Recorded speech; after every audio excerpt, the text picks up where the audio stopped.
நீங்கள் பார்த்து கொண்டிருப்பது உங்கள் ஜாஷ்வா டிவி. சகல ஜனங்களுக்கும் நற்செய்தி.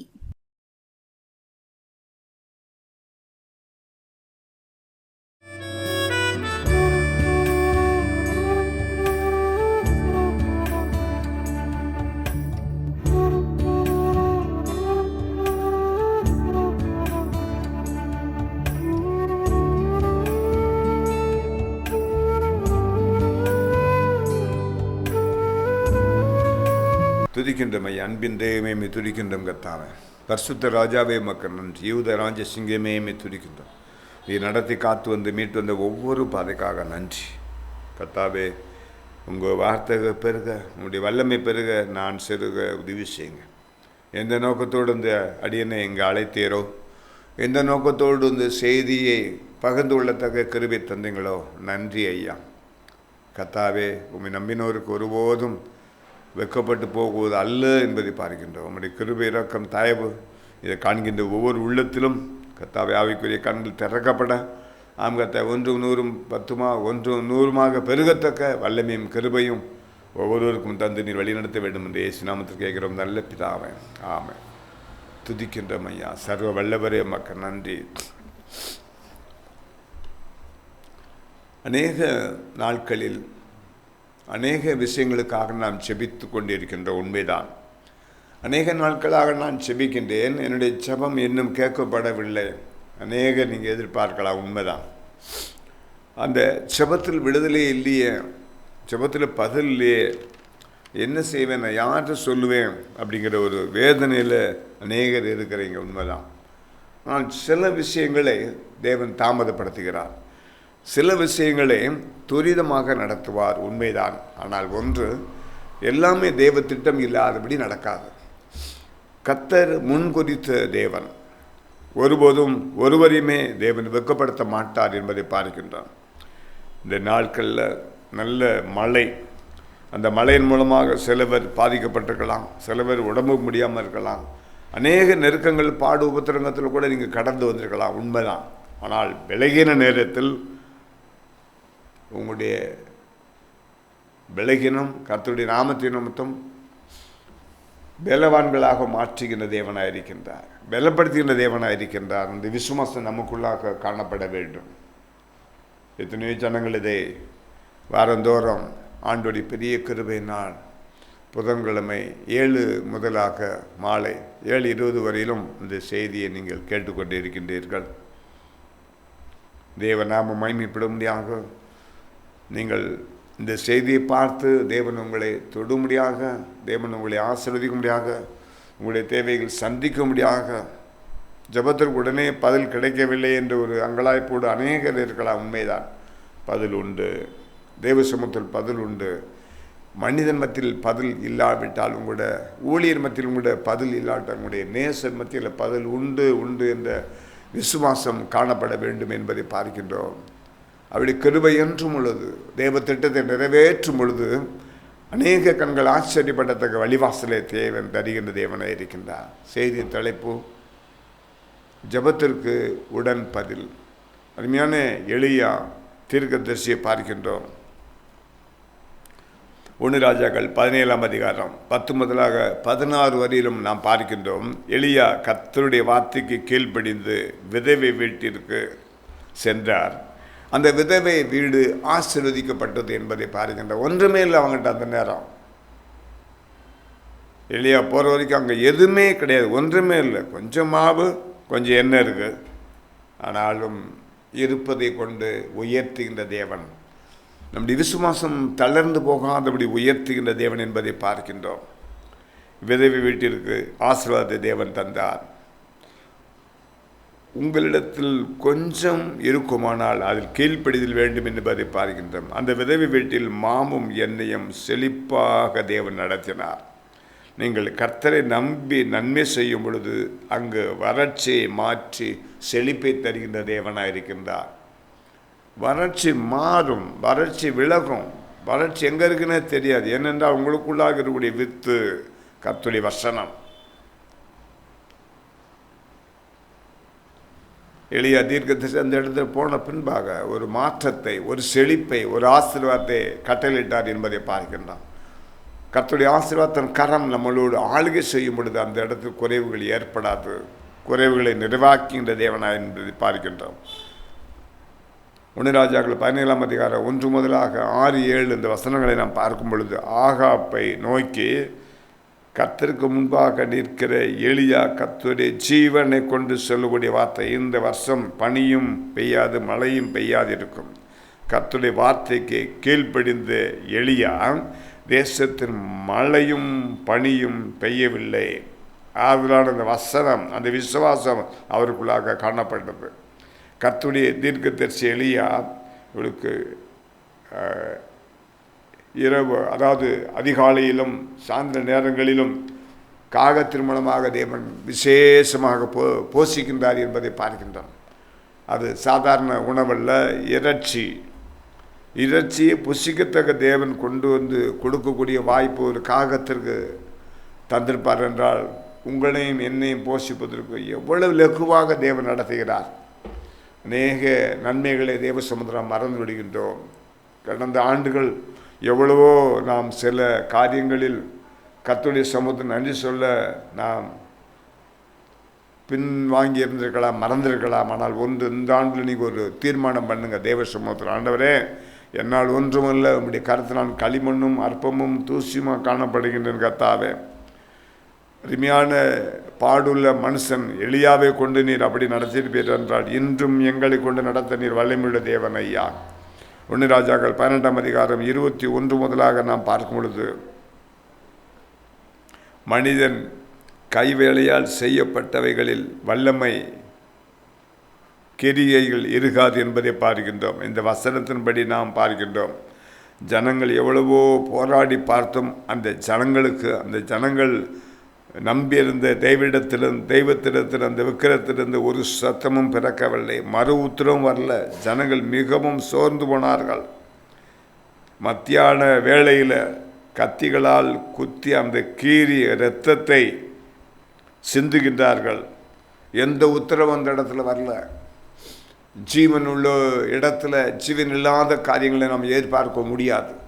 ஜீவன் இல்லாத வல்லமில்லாத இடத்துல திடீரென்று நாம் வல்லமை எதிர்பார்க்க முடியாது. தேவனால் வரக்கூடிய ஈவு அது கர்த்தருடைய சமூகத்தில் தான் அந்த அதிகாரம் இருக்கிறது என்பதை பார்க்கின்றோம். எனக்கு அருமையான தேவச்சனமே, தேவ திட்டத்தை தீர்மானத்தை நிறைவேற்றும்படியாக அருமையான எளிய தீர்க்கதரிசி கொண்டு அநேக நன்மைகளை கர்த்தர் செய்தார் என்பதை பார்க்கின்றோம். ஜபத்தில் உடன் பதில் கிடைத்தது. சில விஷயங்களில் நமக்கு உடனே பதில் கிடைக்காவிட்டாலும் நாம் முறுமுறுக்காதபடி தேவ சமூகத்தில் காத்திருந்து, கழுகுகளைப் போல புதிய பலன் எனக்கு தாங்கடாடி, என்னால் ஒன்றுமல்ல. கடந்த 2025ஆம் ஆண்டில் எத்தனை நண்பர்கள் நம்மளை விட்டு சென்று விட்டார்கள் அந்த பூமியிலிருந்து. எத்தனை உற்றார் உறவினர்கள், நாசம் மோசங்கள், எத்தனையோ விதமாக உயிர் சேதங்களை பார்க்கின்றோம். டாடி, இப்படியாக இந்த 2026ஐயும் பார்க்கத்தக்க கிருபை தந்தீங்களே. இது என்னுடைய பலன் அல்ல, இது என்னுடைய பெற்றோருடைய பாதுகாப்பு அல்ல, இது தேவ ஈவு என்ற விசுவாசம் நமக்குள்ளாக காணப்பட வேண்டும். விசுவாசம் காணப்படாத நிச்சயம். அந்த விசுவாசம், கர்த்தருடைய விசுவாசம் நமக்குள்ளாக இருக்கும் பொழுது அநேக நன்மைகளை செய்ய தேவன் கிருபை தருகின்ற தேவனாக இருக்கின்றார்.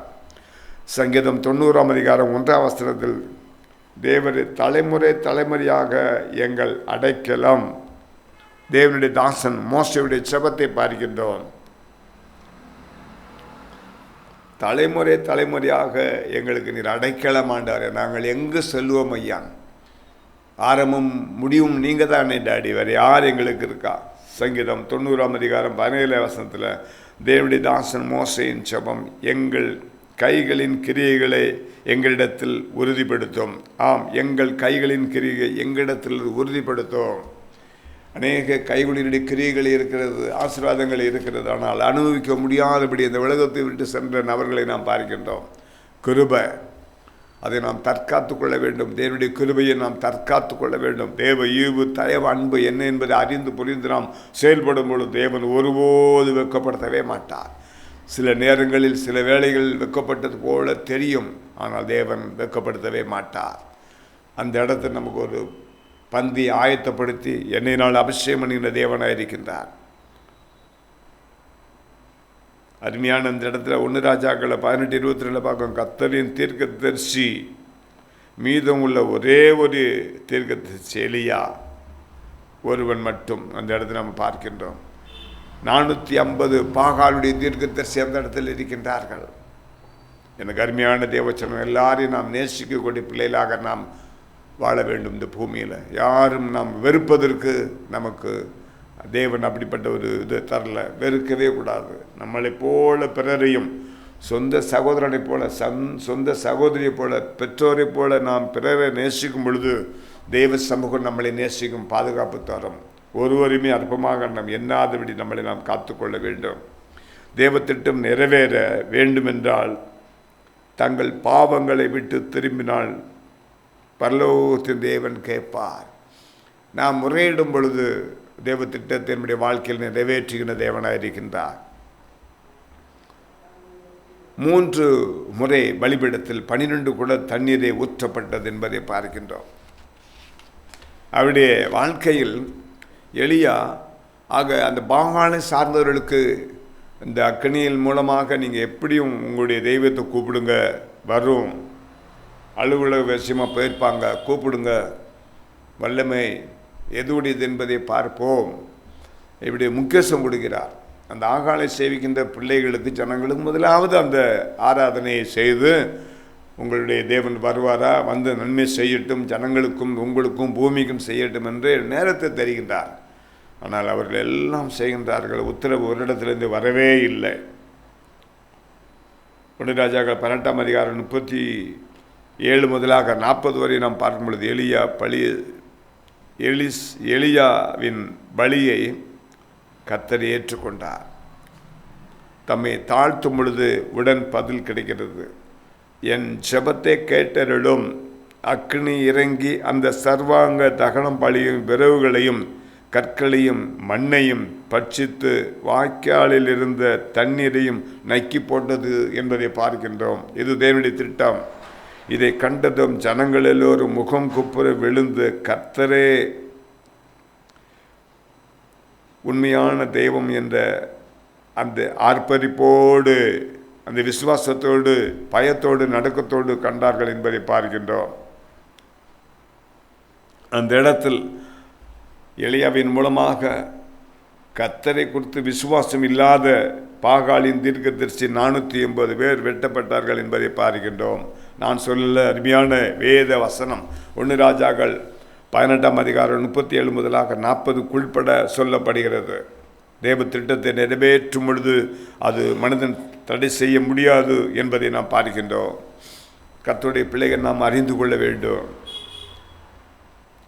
கர்த்தர் ஒரு மனிதனை தெரிந்து கொண்டால் அவனுடன் இருப்பார். நீ பண்ண வேண்டிய பிரயாணம் வெகு தூரம். தேவதூதன் மூலமாக உணவு எலியாவுக்கு தரப்படுகிறது. எலியாவே, இங்கு உனக்கு என்ன காரியம் என்று கர்த்தர் மீண்டும் 2 முறை சொல்வதை பார்க்கின்றோம். நீங்கள் கர்த்தருக்கு பிரியமாக இருந்து கீழ்ப்படிந்தால், சங்கீதம் 90ஆம் அதிகாரம் 10ஆம் வசனம் பார்க்கும் பொழுது தேவனும் சீரும் சிறப்புமாக வழிநடத்துகின்ற தேவனாக இருக்கின்றார். உங்களை தாங்குகின்ற தேவனாக இருக்கின்றார். தப்புவிப்பார், விசாரிப்பார், நடத்துவார். பிரியமுள்ள தேவன், வெறுக்கின்ற தேவன் அல்ல. ஒருவரையும் வெறுக்காதபடி வழிநடத்துகின்ற தேவன். அவருடைய கிருபை என்றும் உள்ளது, அவருடைய மேன்மை என்றும் உள்ளது என்பதை பார்க்கின்றோம். கர்த்தருடைய கரம் நம்மளை ஆளுகை செய்யும் பொழுது அந்த இடத்துல வித்தியாசத்தை, ஒரு மிராக்களை நடத்துகின்ற தேவனாக இருக்கின்றார்.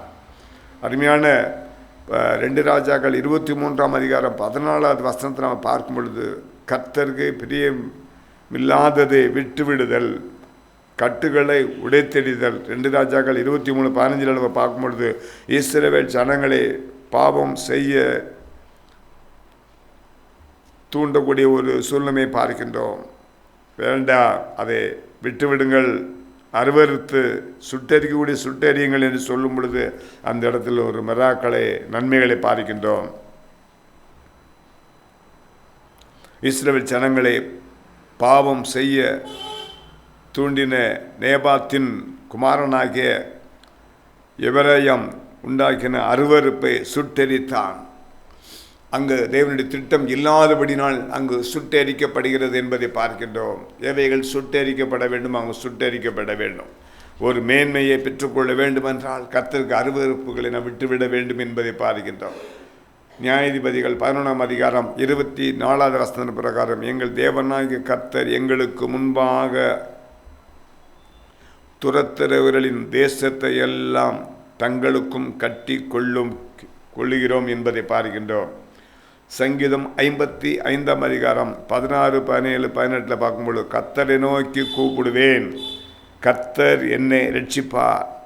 எந்த வேளை நாம் கர்த்தரை நோக்கி கூப்பிட வேண்டும் என்று நாம் வசனத்தின் பிரகாரம் பார்க்கும் பொழுது, அந்தி சந்தி மத்தியான வேளையிலும் விட நான் தியானம் பண்ணினேன். கர்த்தர் என் சத்தத்தை கேட்பார். சிங்கக்கவியோ சூளை நெருப்போ எப்படிப்பட்ட பனிஷ்மெண்ட்டாக இருந்தாலும் அந்த சபத்தை கேட்டு நேர்த்தியாக நடத்துகின்ற தேவன். நான் வெட்கப்பட்டு போவதே அல்ல. எந்த இடத்துல வெட்கப்பட்டீங்களோ அந்த இடத்துல ஒரு மாற்றத்தை தேவன் தருகின்ற தேவனாக இருக்கின்றார். ஒரு வித்தியாசத்தை, ஒரு விடுதலை, ஒரு நேர்த்தியாக தருகின்ற தேவனாக இருக்கின்றார். கர்த்தருடைய திட்டம், தீர்மானம் நம்முடைய வாழ்க்கையில் இருக்கும் பொழுது தேவன் ஒருபோது வெட்கப்படுத்தவே மாட்டார் என்பதை பார்க்கின்றோம். கர்த்தரை நோக்கி நான் கூப்பிடுவேன், கர்த்தர் என்னை ரட்சிப்பார். ரட்சிக்கின்ற தேவன். அந்தி சந்தி மத்தியான வேளையிலும் கூட நாம் அவரை நோக்கி துதிக்கும் பொழுது, செபிக்கும் பொழுது அந்த சிறையிருப்பை மாற்றுகின்ற தேவனாக இருக்கின்றார்.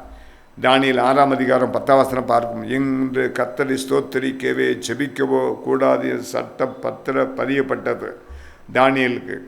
தானியேல் 6ஆம் அதிகாரம் 10ஆம் வசனம் பார்க்கிறோம். அந்த சட்டம் நிறைவேறப்படுகிறது. யாரும் துதிக்கக்கூடாது, ஆராதிக்கக்கூடாது. அதே வார்த்தையில் கூட தானியேல் 6ஆம் அதிகாரம் 16வது வசனத்தில் பார்க்கும்பொழுது, தண்டனை சிங்க கவியில் ராஜாவின் வார்த்தை உன் தேவன் உன்னை தப்புவிப்பார் என்ற ஒரு விசுவாசம் காணப்படுகிறது. தானியேல் 6ஆம் அதிகாரம் 20வது வசனத்தில் நம்ம பார்க்கோம், 16வது வசனம் பார்க்கோம். குற்றமற்ற தானியேலை சிங்க கவியில் போட்டார்கள். கர்த்தர் அந்த இடத்தில் ஒரு தூதனை அனுப்புவதை பார்க்கின்றோம். நீங்கள் எந்த இடத்துல வெட்கப்படுறீங்களோ அந்த வெட்கப்படும் பொழுது கர்த்தருக்கு உண்மையான ஜீவியம் உங்களுடைய வாழ்க்கையில் காணப்படும் என்றால் ஒரு தூதனை அனுப்புவார். கர்த்தருடைய தூதனை அனுப்பி உங்களை சுகபத்திரமாக காத்து உங்களை எல்லைகளை விரிவாக்குகின்ற தேவனாக இருக்கின்றார்.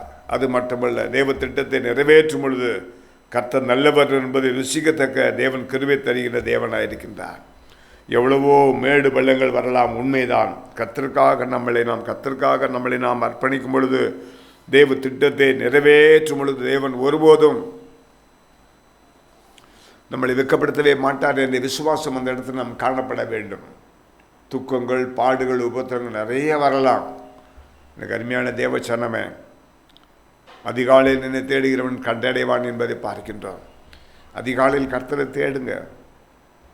ஜபம் என்பது 3 வேளை நமக்கு அவசியமானது. அந்தி சந்தி மத்தியான வேளையும் கூட நாம் கர்த்தரை நோக்கி வேலையை விட்டு ஜெபிக்க சொல்லலை. நான் நீங்கள் செய்யக்கூடிய கடமையில் விட்டுட்டு ஜெபிங்கன்னு நான் சொல்லலை. அதுக்கு ஒரு நேரம் தேவன் தரும் பொழுது, நேரத்தை ஒதுக்கி நீங்கள் ஜெபிக்கும் பொழுது, கடந்த ஆண்டுகளில் தந்த ஆசீர்வாதத்தை இந்த ஆண்டும் தேவன் எங்களை சுகபத்திரமாக காத்து வழிநடத்துகின்ற தேவனாக இருக்கின்றார். கர்த்தர் நல்லவர், அவர் கிருபை என்றும் உள்ளது. ராஜாதி ராஜா அவருடைய கிருபை என்றும் உள்ளது என்பதை பார்க்கின்றோம். சட்டத்திட்டம் நிறைவேறப்படுது என்று பத்திரத்தில் பதிவாக்கப்பட்டு விட்டது. யாரும் எந்த தெய்வத்தையும் ஆராதிக்கக்கூடாது என்ற ஒரு திட்டத்தை, தீர்மானத்தை நிறைவேற்றுகிறார்கள். எவ்வளவோ நாம் பத்திரப்பதிவு துறையை நாம் பார்க்கும் பொழுது எவ்வளவோ பேசிக்கொள்ளலாம், எக்ரிமெண்ட் எழுதி கொள்ளலாம், ஒருவருக்கொருவர் உடன்படிக்கை எழுதிக்கலாம். அதெல்லாம் எடுபடாது, செல்லாது.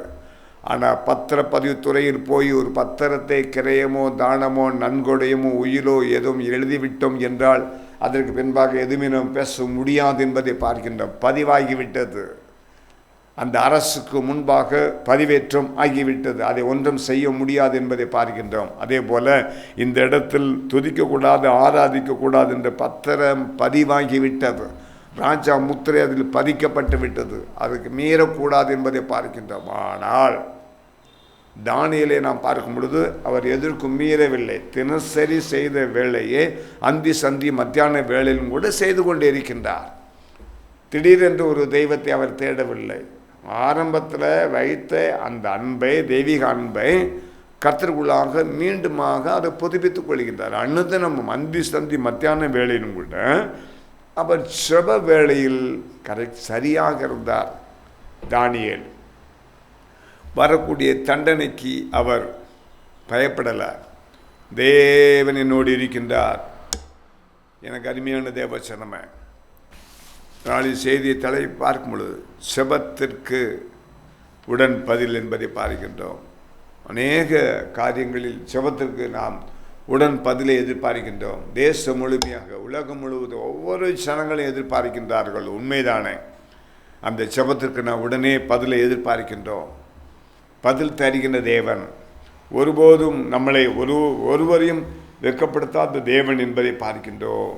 அவருடைய கிருபை என்றும் உள்ளது, அவருடைய தயவு என்றும் உள்ளது என்பதை பார்க்கின்றோம். தேவ திட்டத்தை நிறைவேற்றும்படியாக நம்மளை ஒவ்வொருவரையும் தேவன் தெரிந்து கொண்டார். தேவன் தான் எங்களை ஒவ்வொருவரையும் ஆசீர்வதிப்பாராக.